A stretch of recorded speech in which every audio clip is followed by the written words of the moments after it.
So, we need to talk about this story that Jesse posted. People know that I'm trying to avoid spoilers as I finish these last few recap videos, but someone sent me this story of Jesse's, saying, oh no, you can watch this because it's not a spoiler to the season, but you must watch it. The person said that these women fight all the time, and this is Jesse and Demi not getting along. No surprise there, right? But just be prepared, Jesse says something wild in this. If you have kids, sensitive ears nearby, don't even make sure they can't hear. Maybe just let them leave the room. I was going to open this Diet Dr. Pepper, but you're going to be glad I didn't in a few seconds. So here we go. She's like talking about some argument. I skipped that part, but this is what she says that is shocking. So since she wants to be petty and be an asshole, I think I'm just going to go ahead and say that Grandpa Brett likes to drink her like it's dirty soda, and he gulps it down like water, and that's what Fruity Pebbles is.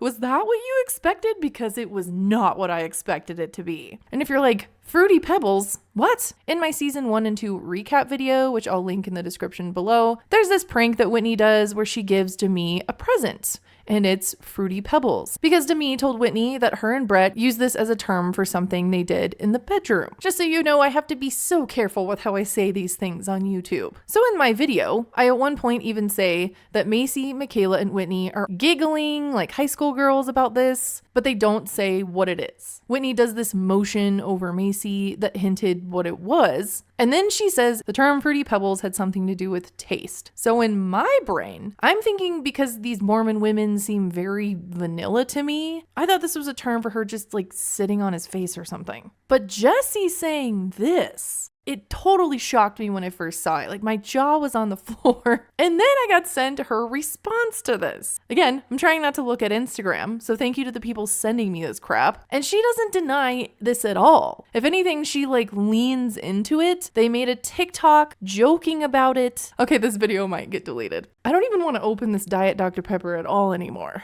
So, okay, they have a kink, right? But the wildest part about this to me is that we have Demi leaning into this. But on the other side, she's still fighting back, saying that she did not flirt with Marciano on the show. And on episode 6, we saw her double down and say to Jesse that she is the victim. And people not believing her are victim shaming her. So in this video, I want to talk about episodes 7 and 8. And I want to talk about how Demi is really pushing that narrative and the response of the group. Because this is the thing she's set on saying happened, but she does not deny Pissgate. So you know how this works. I will watch one episode at a time. As of now, I've seen up to episode 7. We will watch that, and then I will move on to episode 8, so I don't spoil anything. So let's just dumpster dive right in and see how this plays out.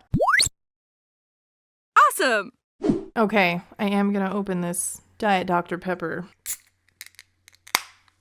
I'm not as excited about this, but I'm thirsty. Not as thirsty as Grandpa Brett. Okay, let's get started. Episode 7 is called The Book of Broken Hearts. Momtok is headed to the Stagecoach Music Festival. They are staying in this insanely large Airbnb. Taylor also decided to invite Dad Talk, which Macy very openly thinks is a terrible idea because Dakota is in Dad Talk. I feel like Taylor has made so much progress in therapy. I'm just afraid Dakota is trying to claw his way back into Taylor's heart. Layla and Miranda do invite some other influencers to party with as well.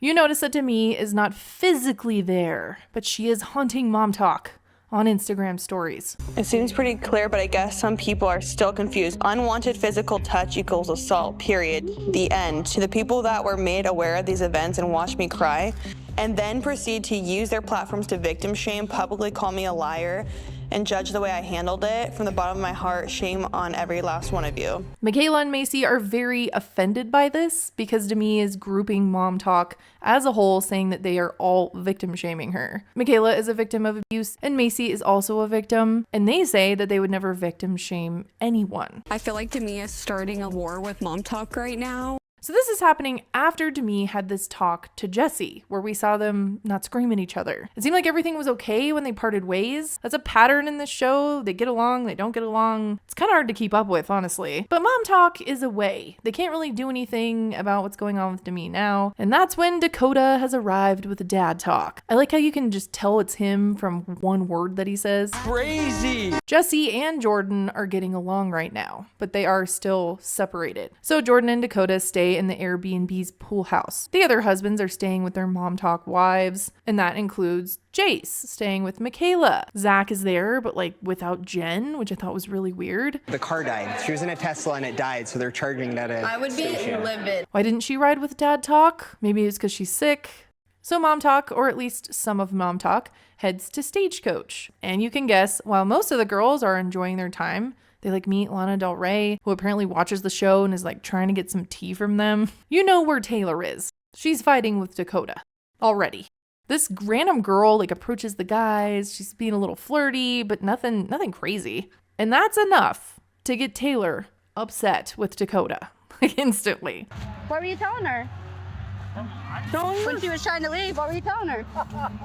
She says there are still feelings. Duh. But she was leaning so hard into her 2-week therapy personality that I thought it would take more than 5 seconds for her to start fighting with Dakota again. But something is different because she's saying her mindset during Stagecoach was a little more open. Because she says that she got bad news about a family member getting a cancer diagnosis. And all that says to me is that messy Taylor's back. I kind of missed her. As the night ends, we do see Jen arrive finally, and Michaela and Jace try to get romantic in their room hot tub. But their romantic time doesn't go well because the hot tub is like aggressive.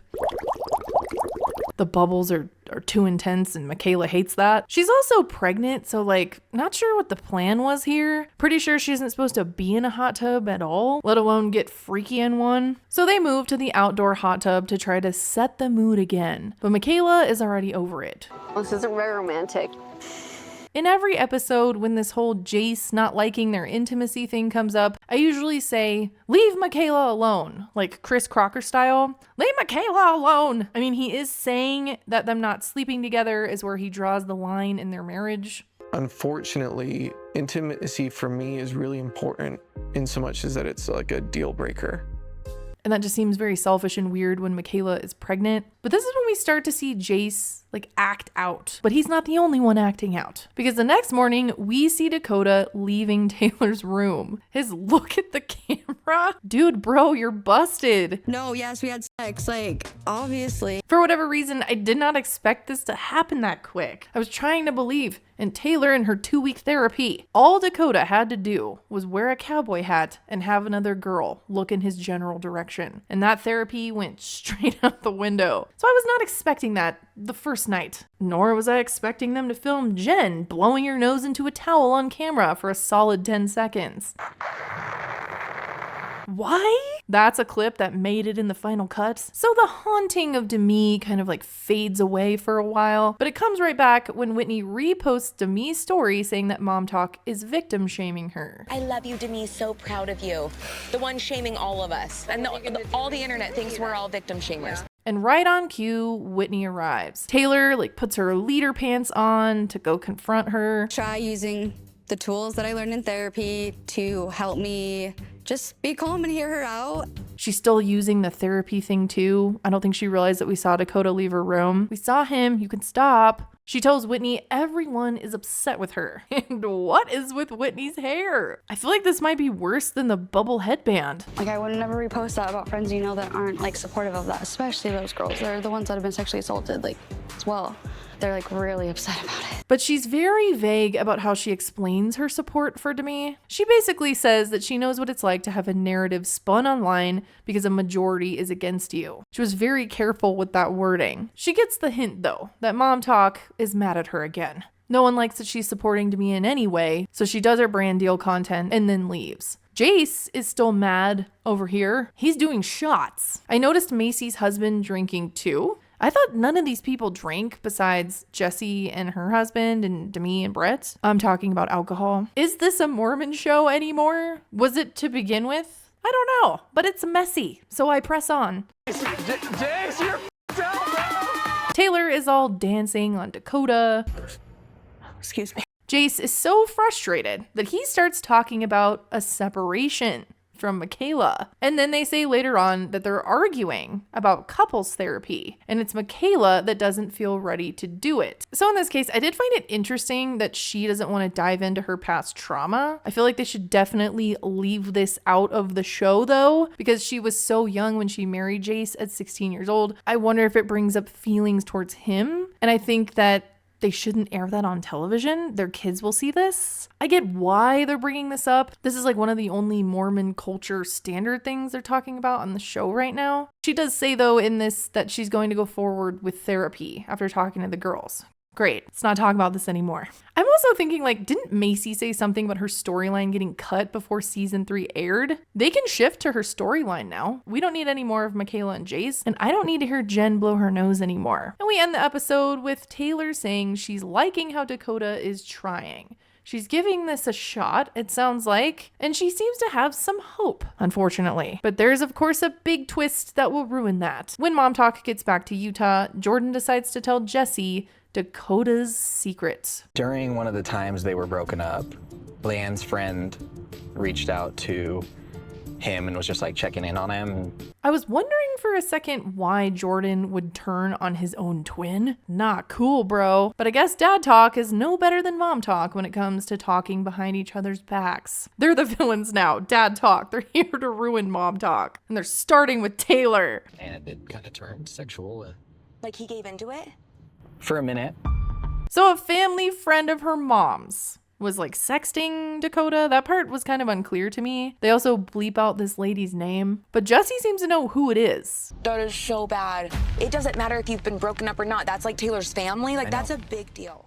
And that's the end of episode 7. We went from Demi seeming to wave the white flag when Jesse was at dinner in episode 6 to now claiming Momtok is victim shaming her as a whole. But why the shift? It's like one pair of Momtok members will fight like really intensely, then they'll make up, but then they'll talk crap about each other online, and out of nowhere they hate each other again. I'm getting whiplash. And at this point, we haven't seen Demi talk since she posted that Instagram story. So let's just go right into episode 8. I'm going to go watch the next episode and come back. One day later.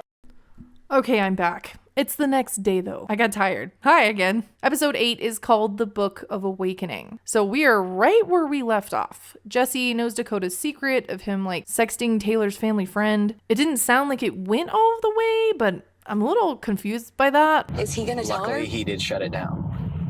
I hope they explain this a little more. So Jesse says she's going to tell Taylor, but gives Dakota a little bit of time to do it himself because he's saying he was going to do it himself. Don't know if I believe that, but okay. He definitely doesn't seem like he's in a rush to tell her. They're like cuddling in bed. They look like they're hungover or they were gardening. Like look at Dakota's eyes. So how about that I love you last night, huh? And I remember I was like out of it, right? But I was like, hang on, what is happening right now? So next they show that the season 2 reunion was finally filmed. Finally! We are 8 episodes in out of 10 though. Interesting choice to do a reunion this far into season 3. And after the reunion, we catch up with Whitney. She, for the first time, saw all of the receipts about the whole Marciano and Demi thing. Why didn't Demi ever talk about these conversations with me? Both her and her husband Connor were shocked when they saw them and now have questions. They were also thrown off by the part where Jen showed the recording of Demi telling her what to say. Demi was not at the reunion, so Whitney decides that she's going to meet up and confront Demi. We then have Michaela going to couples therapy with Jace for the first time. Good for her. I don't want to hear more about this. Macy is getting ready for the Mom Talk Pride event, but the focus of what she's talking about turns into her being nervous about Dakota being around all of the time again. Remember, the Dancing with the Stars announcement happened at the reunion. It was announced that Jen and Whitney were the ones that got picked. So finally, we're like caught up to after the reunion. I thought this is where season 3 would start, but I guess not. So Jen is practicing dancing and also says that she's having a faith crisis. I think she's the only practicing Mormon at this point, besides Whitney maybe, and maybe Macy. Taylor is still super happy and giggly with Dakota. We know the doom is coming. And next we see the meetup between Whitney and Demi. Whitney does not skip a beat and she just gets right into the text she saw on the reunion. Specifically, the ones about the oyster tasting like... I'm not saying it. This video is already on the edge of being restricted. I'm crude sometimes. I'm sarcastic. That's how I am with everyone. Whitney then asks about Marciano baby, the pet name, and Demi's daughter being a part of the conversation with Marciano. She has no clue who this fool is. She thought it was just like a funny prank. It was the most innocent, stupid thing. I will give Whitney credit. She does not seem satisfied with these answers, and then asks about the whole trying to coach Jen on what to say. Because I didn't want the sexual assault to come out. Oh, this is such an uncomfy conversation. Demi doubles down. She's upset that people are questioning why she acted a certain way. I don't know, why'd someone who got beat 75 times by their husband stay married to them? My God, she should just stop talking. Shh, stop talking. If she's really lying about this to cover up that she was flirty, why? But you can't just say that this happened and move on with your life. I will say she didn't directly say what Fruity Pebbles was on the show, but she's now making fun of it and laughing about it. She was even Fruity Pebbles for Halloween. She keeps saying that Brett knows, and it seems like Whitney takes that as a good thing. She also says that she was too nice because she didn't want Marciano to come out and twist things. I didn't have time to go get food, and Brett was like, should we send him DoorDash? Feeling bad for him. Brett sent him DoorDash? What? Whitney seems to drop the conversation. She doesn't say that she doesn't believe Demi, but she also doesn't act like she fully believes her. Next is the Pride event. Dakota is there. I actually thought that Jessie was going to confront him at this event, but she doesn't. I like how Dakota was trying to act all protective over Taylor when Chase was talking to her.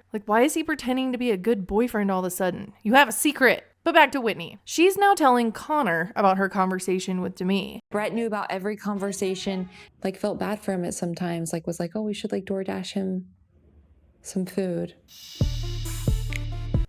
That's exactly the face I made when Demi said that. I think she's not being honest with herself. I'm glad that Whitney is not just blindly going along with this, because the biggest red flag to me about this entire situation is that after Demi's alleged essay, she let her daughter talk to Marciano. And Connor spells out how he feels about it very well. I would keep my children as far away as possible. I don't feel like Demi has made her case better. If anything, her best friend Whitney questioning her makes me doubt her even more. Whitney has been a villain, but she also has been there for Momtok members when they've been at very low lows. And she's being there for Demi, but she's questioning things. And that to me says something. We end the episode with Michaela opening up to Chase more about her abuse. They are about to have a baby, so I hope that they can make it through that. And then we find out in the last scenes that Taylor has been told by Dakota about his secret. I don't know why he chose to do this the day she's leaving for her press tour. It seemed like there were many other moments he could have done this, but now she knows. My entire family knows her. She's at our Christmases. She's at everything.